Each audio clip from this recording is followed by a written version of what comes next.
Hello friends, welcome to neutral life Tamil.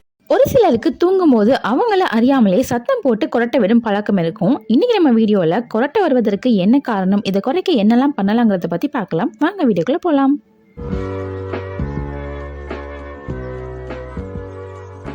கொரட்டை வர்றதற்கான காரணங்களை நம்ம முதல்ல பார்க்கலாம்.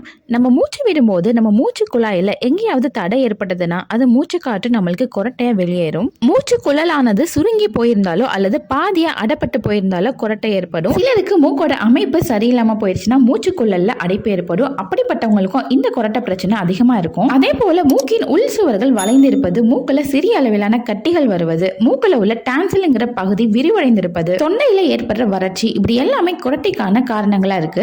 இது போக சிலருக்கு ஹைப்போதைராய்டு பிரச்சனை இருக்கும். இவங்களுக்கு தைராய்டு சுரப்பி சரியா செயல்படாது. இதனால அவங்களுக்கு தைராக்சின்ங்கிற ஹார்மோன் தேவையான அளவு சுரக்காது. எனவே இவங்களுக்கு மூச்சு குழாயோட மேற்பகுதியில அடைச்சுக்கும். இப்படிப்பட்டவங்க வாய் வழியா அதிகமா சுவாசிப்பாங்க. இதன் காரணமா அவங்களுக்கு கொரட்டை பிரச்சனை இருக்கும். அதே போல உடல் பருமனா இருக்கிறவங்களுக்கும் இந்த பிரச்சனை இருக்கும். காரணம் என்னன்னு பாத்தீங்கன்னா, உடல் எடை அதிகமா இருப்பதனால தொண்டையை சுற்றியுள்ள பகுதியில சத வளர்ச்சியும் அதிகமா இருக்கும். இதன் காரணமா தான் உடல் பருமனா இருக்கிறவங்களுக்கு கூட கொரட்டை பிரச்சனை இருக்கும். இது போக மது பழக்கம் உள்ளவங்களுக்கு, செடேட்டிவ் மருந்துகள் அதிகமா எடுத்துக்கிறவங்களுக்கும் கொரட்டை பிரச்சனை வரும். இதுல அந்த கொரட்டை வருவதற்கான முக்கியமான காரணங்கள்: தூக்கத்துல ஏற்படுற இந்த சுவாச கோளாறுகள் ஆண்களை அதிகமாகவும் பெண்களை கொஞ்சம் குறைவாகவும் பாதிக்குது. கொரட்டை விட்டுட்டு தூங்குறவங்க ரொம்ப நிம்மதியா தூங்குறாங்கன்னு நம்ம நினைப்போம். ஆனா அது ஒரு மயக்க நிலை, அது ஆரோக்கியமான தூக்கமே கிடையாது. இதனால அவங்க காலையில எந்திரிச்ச உடனே தலைவலி, உடல் சோர்வு போன்ற பிரச்சனைகளை சந்திக்க நேரிடும். கொரட்டை விடுவதை நம்ம ஒரு பிரச்சனையா எடுத்துக்காததுனாலதான் இது காலப்போக்கில் இதய நோய், உயர் ரத்த அழுத்தம், சர்க்கரை நோய், பக்கவாதம் போன்ற நோய்களுக்கு காரணியா இருக்கு. முன்னாடியில பாத்தீங்கன்னா வயசானவங்களுக்கு மட்டுமே கொரட்டை பிரச்சனை இருக்கும். ஆனா இப்பெல்லாம் பாத்தீங்கன்னா இளம் வயசுல உள்ளவங்களுக்கு, குழந்தைங்களுக்கு கூட கொரட்டை பிரச்சனை ஏற்படுது.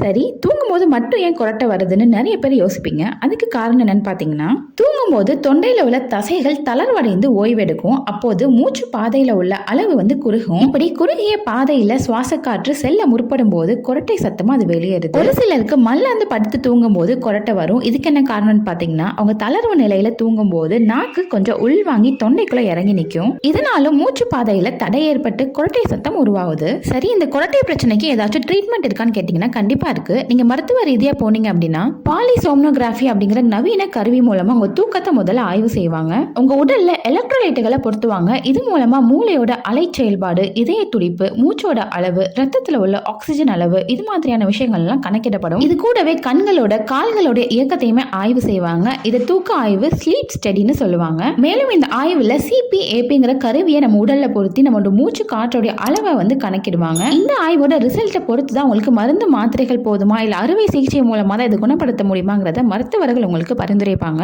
ஆனா நீங்க கொரட்டைக்காக மருத்துவ சிகிச்சை எடுத்துக்கிட்டீங்கன்னா அது உங்களுக்கு 1-2 லட்சம் வரைக்கும் செலவாகுன்னு சொல்றாங்க. ஸோ அதையும் நீங்க பாத்துக்கணும். சரி, வீட்டுல இருந்தபடியே கொரட்டையை சரி பண்ண முடியாதான்னு கேட்டா, முழுமையா சரி பண்ண முடியாட்டினாலும் இதை கட்டுப்படுத்த ஒரு சில வழிகள் இருக்கு. இரவு தூங்க போறதுக்கு முன்னாடி நீங்க அதிகமா ஜங்க் ஃபுட் சாப்பிடுவதையோ இல்ல கொழுப்பு சத்துள்ள உணவுகளை சாப்பிடுவதை நீங்க தவிர்க்கணும். சளியோ மூக்கடைப்போ போன்ற தொந்தரவுகள் உங்களுக்கு இருந்துச்சுன்னா நீங்க தூங்க போறதுக்கு முன்னாடி சுடுநீர்ல ஆவி பிடிப்பது நல்லது. இது மூச்சு குழாயில ஏற்பட்டிருக்க தற்காலிக அடைப்பை நீக்கி காற்றை எளிதா செல்ல வழிவகுக்கும். நீங்க தூங்கும் போது உயரமான தலையணையை கழுத்து வலி ஏற்படாத மாதிரி தலைக்கு வச்சு படுப்பது மூலமா கூட நீங்க கொரட்டை ஏற்படுவதை தவிர்க்கலாம். அதே போல மல்லாந்து படுப்பதை தவிர்த்துக்காங்க. ஒரு பக்கமா ஒரு கழிச்சு தூங்குனீங்கன்னா கொரட்டை ஏற்படாது. மது, சிகரெட் பிடிக்கும் பழக்கத்தையும் தவிர்க்கணும். குடிப்பழக்கம் இருந்துச்சுன்னா நிச்சயமா எந்த ஒரு மருந்தும் கொரட்டையை குறைக்க உதவாது. சோ இந்த பழக்கத்தை நீங்க முறியடிப்பது தான் நல்லது. கொரட்டை பிரச்சனைக்கான முக்கிய காரணமே உடல் பருமன் தான். எனவே முறையான உணவு பழக்கத்தை ஃபாலோ பண்ணுங்க. உடற்பயிற்சி மூலமா கூட உடலை ஃபிட்டா வச்சுக்க பாருங்க. கொரட்டை பிரச்சனைக்கு நல்ல தீர்வு கிடைக்கும். அவ்வளவுதான் ஃப்ரெண்ட்ஸ். கொரட்டை தடுக்க எவ்வளவு வழிகள் இருந்தாலும் கூட அது முழுமையான தீர்வா இருக்காது. ஒவ்வொருத்தவங்களுடைய கொரட்டைக்கும் ஒவ்வொரு காரணம் இருக்கும். அது என்ன காரணங்கிறத நீங்க தான் மருத்துவர்கிட்ட ஆலோசிச்சு அதுக்கான முறையான சிகிச்சை எடுத்துக்குவது நல்லது. ஓகே ஃப்ரெண்ட்ஸ், உங்களுக்கு இந்த தகவல் பயனுள்ளதா இருந்துச்சுன்னா கண்டிப்பா வீடியோ லைக் பண்ணுங்க. உங்க ஃபேமிலி அண்ட் ஃப்ரெண்ட்ஸ்க்கு ஷேர் பண்ணுங்க. மறக்காம நம்ம சேனல் நியூட்ரல் லைஃப் தமிழை சப்ஸ்கிரைப் பண்ணிருங்க. நன்றி.